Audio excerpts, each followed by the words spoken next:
Chapter 36. As could be expected, the properly dressed Wisconsin conservatives arrived, while Papa's Pacific Coast babies were still in their work clothes. "How are things back east?" Fleur asked brightly. "We don't consider ourselves east," Aunt Alice said. "We consider ourselves west." Fleur turned to Papa. "When we went to Wisconsin, we went back east." He gave her a short course in geography, and she changed her question. "How are things back west?" I was trying to keep my face out of the center of attention, but Aunt Alice took my hand. I felt a warmth as she said, "Well, Frances, you've certainly grown. You look like—" I knew she had planned on saying I looked like Papa. Everybody did. But when she got a closer look at my eyebrows, she began to stutter. Dor came to the rescue. "She looks like a turtle." Aunt Alice looked at Dor. "Let's see, who do you look like?" Dor thought for a moment and then held up her disfigured finger. "I look like Frankenstein." Alice looked aghast. "You saw that movie?" Dor turned red, looked at me, and began to stammer. "Well, would you like to see Wolf scratch my back?" Aunt Alice managed great interest. It was Wolf's only trick. Dor would lay Wolf down on the floor, and then I would scratch the place on his back that would cause a reflex action in his foot. Then, Dor would lay down in the path of the foot. Before we got started, however, Mama interceded. "Maybe we can save that for later." Donald took a sweeping view of the front room and said, "My, you Westerners like color." "That's because some of us were transplanted from California," Papa said, trying to be jovial, which was not easy, since he still looked like a roasted turkey. I felt Papa's antagonism, and decided I needed to back him. "We wouldn't even have painted the house if you hadn't come. We would have moved into the mansion and—" Mama interrupted and shooed us upstairs to get dressed. By the time we came down again, Aunt Alice and Donald both seemed to have recovered from colorblindness, and Alice was telling Mama about how absolutely marvelous Donald was. He had driven the car all the way from Wisconsin. That gave Fleur an idea. "How is your pedal car?" Donald was sitting in Papa's chair looking superior, and leafing through Papa's books, something even his own daughters were not allowed to do. He answered like the owner of a new driver's license. "My pedal car? Oh yes, that." I couldn't look at Donald without remembering the mystery that Mama had told us about him. I wondered if there were signs on him that might give away who he really was. Finally, everyone seemed bored of saying, "How have you been?" So Papa decided we should get to the business of the piano. Mama was relieved. She figured there was no way of knowing how long we would retain what had been pumped into us the last few weeks, and we had better get it out as soon as possible. Fleur played first, using her new swing bass technique. She received light applause. I was next, and received an equal reception. Then came Donald. His playing sounded like Miss Meeker's. He finally finished with an elaborate arpeggio and said, "Tenny," he called her Tenny. "I don't like the touch on this piano. That is one reason why the children," he called us children, "play so poorly." That didn't sit well with us Westerners, especially Papa. He figured we would do better singing. "They sing on the Storyland Court on the radio." "Yeah, we're fairies," Dor said. "Fran and I sing duets," Fleur informed everyone. "And Dor sings a song about a frog." I took over. "We don't like Dor singing with us because she has a squeaky voice. She's going through the change of life." Aunt Alice looked faint. Papa stepped in. "Why don't you girls sing the one about the frog?" Fleur motioned for Dor and me to come to the piano with her. But instead of playing the introduction to the frog song, which she didn't know very well anyway, she announced that we would sing a song that she had learned from her new teacher. She played the introduction, and we all began to sing. I walk along the street of sorrows, the boulevard of broken dreams, where Gigolo and Gigolette wake up to find their eyes wet with tears that tell of broken dreams. Mama looked shocked. Papa looked shocked. As I look back now, I realize that, although both had liked the music, neither one had paid much attention to the words. Aunt Alice had almost fainted dead away, but Donald was interested. "Oh, you have a new teacher?" Dor explained. "That's 'cause Papa did some figuring, and he said he was $2,592 poorer than if we had never seen a piano teacher, and we still couldn't play worth a darn, so he sent Fleur to a new teacher." I elaborated. "Yeah, he's the kind that promises not to laugh when you sit down at the piano." Dor continued. "Fleur calls her new teacher the Sheik because he's skinny and smokes and doesn't keep his hands on the piano where they belong." I almost fainted, realizing that Dor was telling things I had told her in secret. It was the same old problem with Dor. When she got the floor, she would do or say anything to keep the attention on her. And he undressed Franny. Dorothy, I didn't tell you that. Dor held her ground. You did too. You said that he undressed you with his eyes, and that's what you read about in Torrid Romances, the book you read at the berry fields. With that, Papa hooked Dor around the leg with his cane and said firmly, Now, you may go and help your mother set the table for supper. The bedroom problem had been solved by assigning Donald to sleep on the daybed on the front porch. However, the minute Donald was told, he threw a tantrum. I can't sleep in the night air. After some discussion and juggling, Papa offered his bedroom to Donald, saying that he would sleep on the front porch like he had done when I had scarlet fever. I like to camp out, he said. Papa may have liked camping out, but it was the greatest trying of his patience when he hiked up the stairs to go to the bathroom, only to be confronted by a locked door. No matter how much he jiggled the handle, it didn't bring forth the occupant until the occupant was good and ready to be brought forth. Papa said, We needn't have worried about a bedroom for Donald. He spends all of his time in the bathroom. It soon became apparent that Donald was at odds with the general flow of the household. When Papa planned activities, Donald would plunk down at the piano and start playing arpeggios, or he would go and sit in Roy's chair, he called Papa Roy, and scan through his papers, or he would be in the bathroom. Aunt Alice, on the other hand, was always accommodating and interested in everything. Papa took us on little trips around the Seattle area. He seemed to be glad to be able to teach his teacher something. We went to Alki. Here is where the first settlers landed. This is Puget Sound over here, and Elliott Bay over there, and to the west are the Olympic Mountains. On the other side is the Pacific Ocean. We went to Pike Place Market and saw all the vegetables and funny people. Greatest market west of the Mississippi, Papa said. We went to the Ballard Locks, which had opened up the waterway from the Sound into Lake Union and Lake Washington. It's the second largest in the world, surpassed only by those at the Panama Canal, Papa explained. We went to the Woodland Park Zoo. Dor led us to the duck pond and began quacking. Before we could say Flyin' Finnegan, we were surrounded by a flock of frenzied waterfowl. There's Fuzzy and Muzzy and Fran's duck. We had to bring the out here because they pooped on our back porch and woke up the neighbors. So Papa said that we would either have to eat them or bring them out here. We went to the historical Coleman Dock and to Ye Old Curiosity Shop located there. A huge whalebone lay out in front of the shop with the sign, This pair of jawbones are the largest on record. Donald informed us that the Bible said that Jonah had been swallowed by a whale, but science had proved that it wasn't possible. Dor, determined to set the record straight, got down on her hands and knees and crawled through.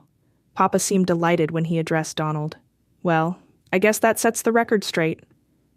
Finally, we went to the all-city swimming meet, where we 3 Bighams were scheduled to participate. It's the greatest swim meet west of the Mississippi, we said. Donald didn't want to go and had to be dragged. Whether it was away from the piano or out of the bathroom, I can't remember. Papa had bragged considerably about our accomplishments in swimming, and, as luck would have it, I had the most spectacular event of the meet, the underwater swim. It was a race in which each participant swam alone, while a lifeguard in a rowboat followed above. It had always been an anxious race to watch from shore, by proxy as it were, and sometimes heartbreaking to see the rowboat take a sudden turn, indicating that the swimmer had lost his bearings and gone off course. This had happened to Florence 2 years before, and even though she had gone the longest distance, she was awarded second place. This year, the officials had hoped to eliminate the problem by laying down an 8-inch strip of white canvas between 2 rafts for us to follow. I was the last girl to swim. One girl had already made it to the end of the canvas, and almost to the other raft. Everyone figured she had the medal in her pocket. Our coach told me, "You can go further than that, Franny. Just come to the end and go a few more feet and you've got it." I plunged in. Swimming hard, I kept my eyes focused on the white strip. Gentle currents shifted the sand and pebbles that had already sifted onto the canvas, but my conscious mind kept saying, "Get to the end and go beyond." I saw the end. I could make it. I saw the shadow of the raft, but I didn't want to take a chance on losing. I kept taking strokes. 1, 2, my lungs were almost bursting. 3, 4. Finally, I shot to the surface. Unfortunately, I came up underneath the raft. The next thing I knew, a lifeguard was hauling me out of the water. I managed to recover in time to receive my medal and bask in glory as the announcer retold my heroic story. Papa, Mama, Flor, Dor, and everybody west of the Mississippi yelled, "Hurrah!" Everybody east of the Mississippi looked bored. On the last evening of their visit, I heard Papa and Alice talking. Alice had expressed some legal concerns about Donald, concerns that I didn't understand. However, I did understand what Papa said in reply. Alice, neither you nor the doctor have given him any responsibilities. Alice laughed lightly. Oh, Roy, he is only a boy. No, he's not only a boy. You have already given him privileges of a car and driver's license. Someday he's going to inherit a considerable estate. Your husband has a small fortune, and Donald will get part of the Bigham farm, and of course he'll also get Ori's estate. Papa paused. You know, Alice, I'm very much opposed to the way Ori intends to will her estate. Well, Roy, that is because you don't know that Ori is... I recalled the conversation with Mama. Donald is not really your cousin. He was adopted. What's adopted? We had asked. Papa's sister Alice didn't have any children, so one day her husband, he's a doctor, left town and came home with a baby. It was never explained where he came from. Mama had tried to satisfy our curiosity. Doctors know about unwed girls who get pregnant and aren't able to keep their baby. Why can't girls keep their babies? Florence asked. It's a disgrace for a family when an unwed girl has a baby. Why do girls get pregnant then? I asked. That had been left to discuss at a later session. Before Papa and Alice could go on with their conversation, Flora started yelling that someone had left the plug in the bathtub. Water was overflowing and coming through the new patch in the dining room ceiling. We knew who someone was. The next morning, as we bid them goodbye, Flora said, We hope you have a good trip back west. I said, Now we can move into the mansion. Dor said, I forgot to have Wolf scratch your back. Papa was happy that he could now start another batch of home brew, and that the bathroom situation seemed to be returning to normal. I can't imagine what in the world Donald does all the time he's in the bathroom, Mama remarked. I couldn't imagine either, but I tried. After Alice and Donald left, Mama and we girls sank down under Papa's motto. When do we move? We asked. Instead of acknowledging our question, Papa headed to the basement. We could hear the clanking of the big copper kettle and knew that he wasn't going to wait for the repeal of Prohibition, even though, by all reports, that was just around the corner. The sounds filled me with dread. When he came back upstairs, he put on his hat and said he was going to the hardware store. I've got to fix the latch on the steam bath. When he arrived back home, we were totally unprepared for what was to happen next. We were sitting on the back steps. Flora was cleaning lipstick off of her best blouse. Lipstick and braces didn't make a good combination. Suddenly, a big truck drove into the driveway. Yippee, the moving van! We're moving to the mansion! When two men emerged, we realized that their mission was not to move things out, but in. They unloaded a large, cumbersome object and headed for the basement door. Papa motioned for us to stay out of the way. When they returned to the truck, they began unloading another object. We began to speculate how this could relate to the mansion. By this time, Mama had arrived. Not another fire sale! Papa was directing the unloading of another object, and another. This continued until we lost count. That's number 5, Flora said. No, that's number 6, I said. No, it's number 7, Dor insisted. When the men left and we were free to enter the basement, we found out that I was right. 6 large, gray, weird-looking objects filled up the area around Papa's workbench. Papa was acting proud as a peacock. Delta brand power tools, table saw, bandsaw, drill press, lathe, router, drum sander. Mama was as dumbfounded as we were. Don't tell me it's going to take all of that machinery to fix that one little latch. Well, I want to have it on hand just in case. We thought we were moving out. Don't worry, the machinery can be moved out as easily as it was moved in. After Papa read the manuals and set up shop, he turned on the switches. It was like having an explosion in the sawdust hopper. Mama called down, You shorted out my electric range. I'm trying to talk on the telephone, Flora protested. I can't hear the Boswell sisters on the radio, I complained. I'm going to move back up on the roof, Dor decreed. Papa was undaunted. He began practicing immediately on beginners' projects. I hung around, fascinated, especially with the lathe. It was like his brace and bit that had made the pretty curls. I watched as he made rounded table legs, all different shapes and sizes. To me, each was a work of art in itself, but Mama said, If you just make 4 alike, we could have a new table. The big problem, other than the noise and the vibrations, was the dust. Mama complained that she had finally learned how to keep the house clean, and now this, sawdust everywhere. Papa had us sweep it up and put it into the sawdust hopper. May not have to get a load of sawdust delivered this year. Mama replied, That's too bad, we'll miss the ants. Papa began giving me instructions, and before long he was letting me run the lathe, with him standing close by, of course. When I finally made a table leg, I had a great sense of accomplishment. I thought with envy about how the boys had been able to take shop and work on machines, while we girls had to spend our time listening to Miss Woof's lectures on warp and woof. Papa finally hit upon something useful: bowls.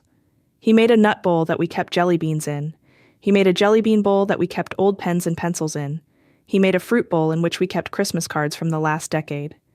He made so many bowls, we had to use our ingenuity to figure out what to put in all of them. Through it all, we kept asking, "When are we going to move into the mansion?" "There are complications," Papa said, turning on the drum sander.